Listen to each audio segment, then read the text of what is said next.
On. Good evening, you all. Good evening. Good evening. The reason why I gathered you all here tonight is basically because I am taking a communications course at the College of Southern Maryland. And through that communications course, basically we are supposed to practice our communication with people.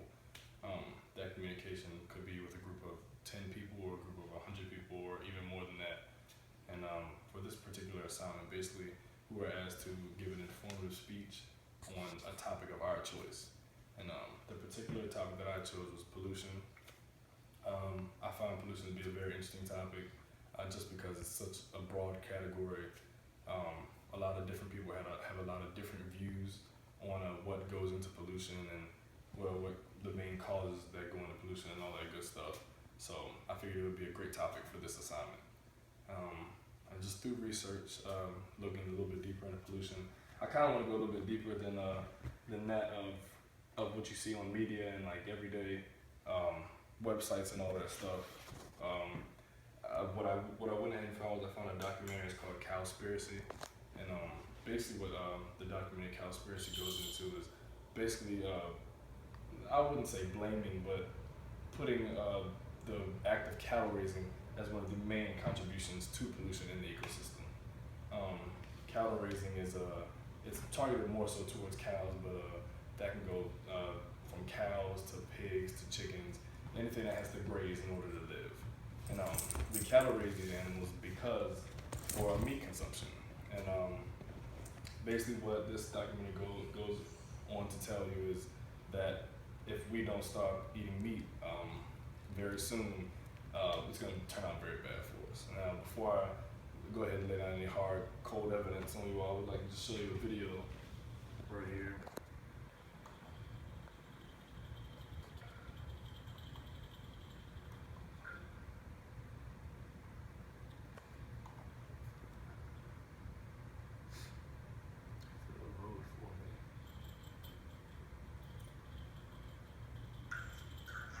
Greenhouse gases in the atmosphere are already at 400.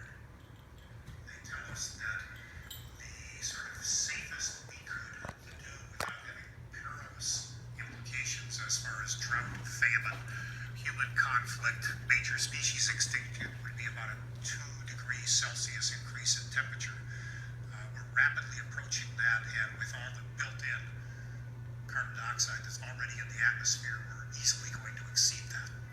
So on our watch, we are facing the next major extinction of species on the Earth that we haven't seen since the time of the dinosaurs disappearing. You know, when whole countries go underwater because of sea level rise, when whole countries find that there's so much drought that they can't feed their population, and as a result they need to desperately migrate to another country or invade another country. I mean, we're going to have climate wars in the future.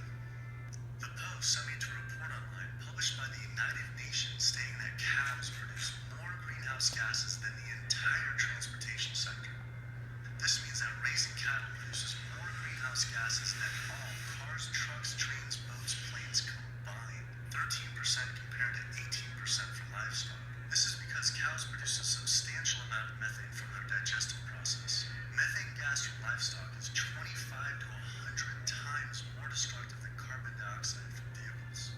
Hydraulic fracturing for natural gas uses an incredible amount of water. A staggering 100 billion gallons of water is used every year in the United States. I don't want to spoil the documentary for you all, but that's just basically a little bit of the trailer for that documentary.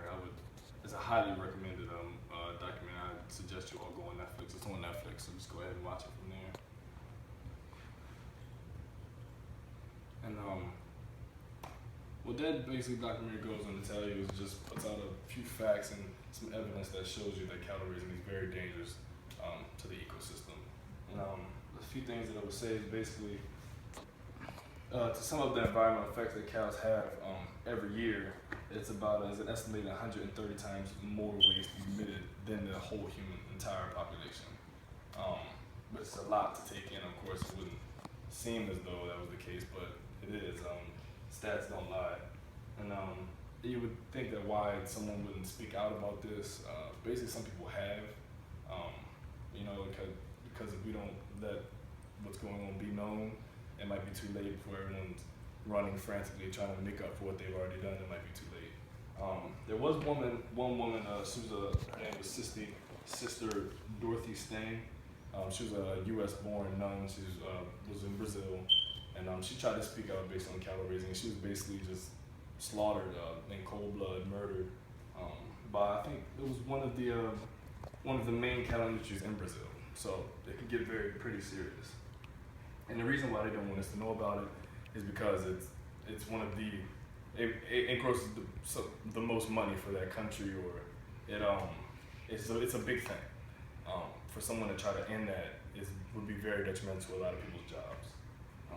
But it says right here, believe it or not, just for one burger, it takes up to 660 gallons of water.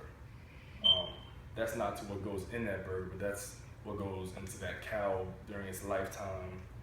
That cow also needs to be fed, and the water that goes into that cow, that demonstrated right here, and 2,400 gallons of water for just 1 pound of meat, and that's 25 gallons a pound of wheat, and that's got a lot to do with deforestation, because we have to chop down forests to grow the wheat in order to feed the animals, and so that is, now aside from the meat consumption part, is very detrimental to the ecosystem.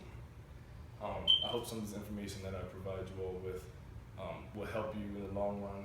Me personally, I feel like it's kind of far-fetched to assume that all of America would adopt some sort of a vegan diet. But unfortunately, I think that's the way the rest of America also thinks. I feel like it won't happen. It won't be a big thing in America until it's too late. So, but thank you all for listening. I hope you enjoyed some information. Again, I recommend you all go see the documentaries on Netflix.